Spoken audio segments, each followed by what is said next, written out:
Bank of America confirmed after this no one will buy XRP. Is it possible to relist XRP on Coinbase? What will such an event lead to? We will answer these questions in today's video. The current price of XRP for today is $0.35 and the trading volume for 24 hours is $136,000,000 We are updating our XRP price in US dollars in real time. XRP has dropped 30% in the last 24 hours. Welcome to the Rich Club channel. If you like this video, don't forget to like it and subscribe to the channel. Do you think the analysts are right about XRP? Write the answers in the comments. Giving away 500 XRP at the end of the week. One random subscriber will receive XRP coins. Take a look at the instructions in the comments section. All you need to do is write the word XRP, watch the video to the end to like and subscribe. The Relative Strength Index, RSI, has not been definitive over the past few days. Last week, the RSI held a neutral value of 50 as support, but recently this level has not passed. Thus, there may be some volatile dynamics during the weekend.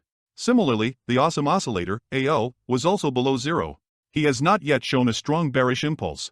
The A/D line had a resistance zone that was directly overhead and was indicated by two dotted white lines. If A/D can overcome this region, it will be a sign of sustained demand for the XRP rally. The Directional Movement Index, DMI, showed the absence of a strong trend. ADX, yellow, it was at level 20, ADI just above the 20 mark.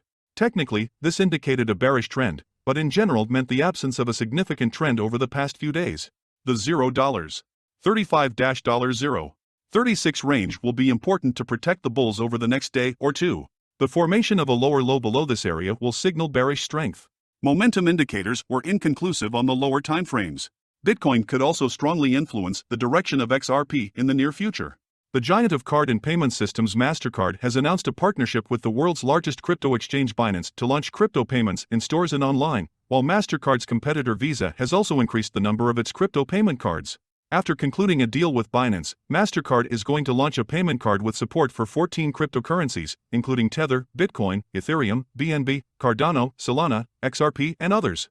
The crypto card will allow users to pay for everyday purchases using the cryptocurrency that they have on their Binance accounts. The card converts cryptocurrencies into fiat currency at the point of sale and will be launched in Argentina for the first time ahead of a planned wider rollout that will support about 90 million online and offline stores. We can unlock the full potential of blockchain technology when we simplify access to it and simplify its use, MasterCard CEO Michael Mibach wrote in a LinkedIn post. One way to do this is to bring cryptocurrency into everyday purchases. Ripple CEO Brad Garlinghouse, in a tweet on Monday, denied accusations by crypto leaker CryptoLeaks that he funded a law firm specializing in cryptocurrency, run by Kyle Roche, to pursue competing crypto firms in lawsuits in order to divert the attention of regulators. I cannot comment on the validity of the many accusations cited here, but I can unequivocally say that I have never met or talked with Kyle Roche, much less invested in him, Garlinghouse writes in his tweet. Can't comment on the validity of the slew of allegations in here, but I can unequivocally say that I have never met or spoken to, much less invested in, Kyle Roche.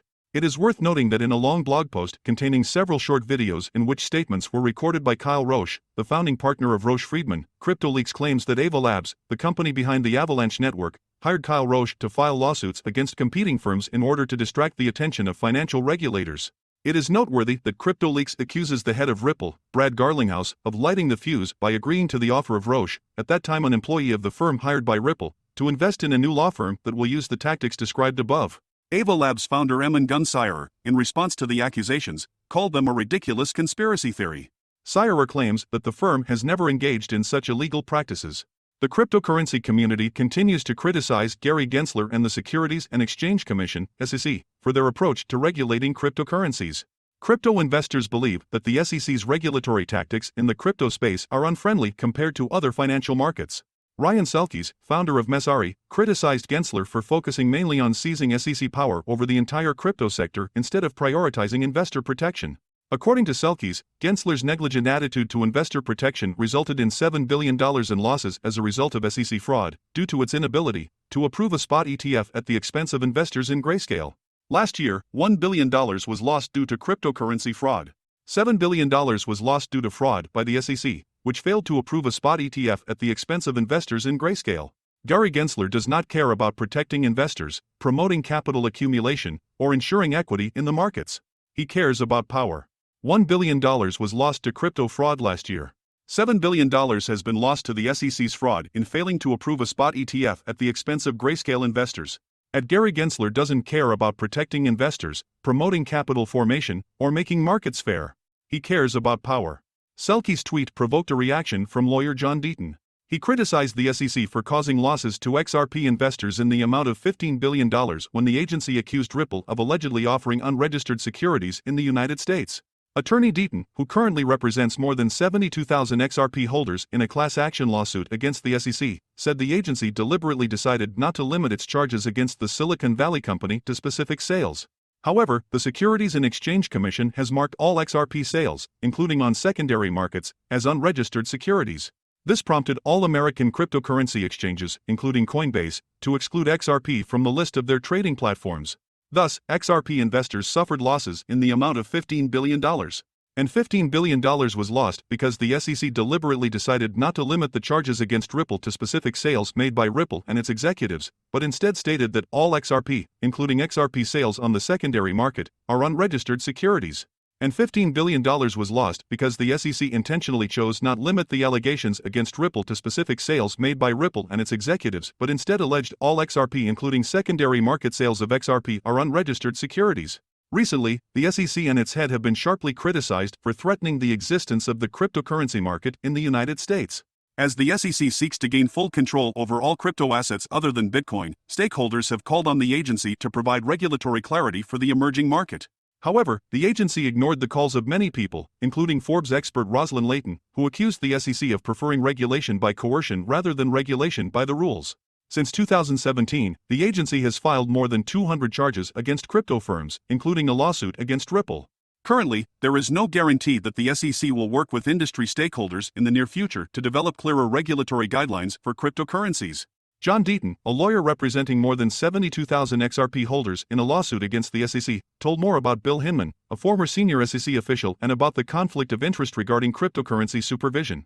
According to Deaton's lawyer, despite the fact that Hinman headed the SEC's corporate finance department, he still received more than $9 million in profit sharing from Simpson Thacher Bartlett LLP, a partner of the Enterprise Ethereum Alliance, EA.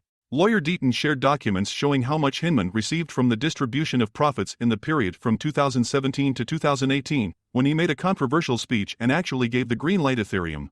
Hinman received $7.8 million in profit sharing in 2017 and another $1.8 million in 2018. Deaton's lawyer added that the funds paid to Hinman as a profit distribution prompted the agency's ethics office to prohibit him from meeting with Simpson Thacher while he was at the SEC. The solution was to prevent Hinman from having a conflict of interest while working at the agency. This is because Simpson Thacher was affiliated with EA, an organization created to promote Ethereum as an enterprise solution. Receiving any form of payment from the company could encourage Hinman to work in favor of the company. Despite the warnings, Hinman still met with Simpson Thacher employees several times. That's why a complete ban was imposed on any contact with Simpson Thacher. However, he repeatedly failed to comply with the requirements of the SEC Ethics Office, Deaton's lawyer said. 2017 Hinman got $7.8 million in profit sharing, and 2018 he got $1.8 million in profit sharing in addition to retirement money. This is why there was a complete criminal bar against him having any contact with Simpson Thacher. Yet, he disobeyed the SEC Ethics Office again and again. Hinman is considered an integral part of the ongoing litigation between the Securities and Exchange Commission and Ripple.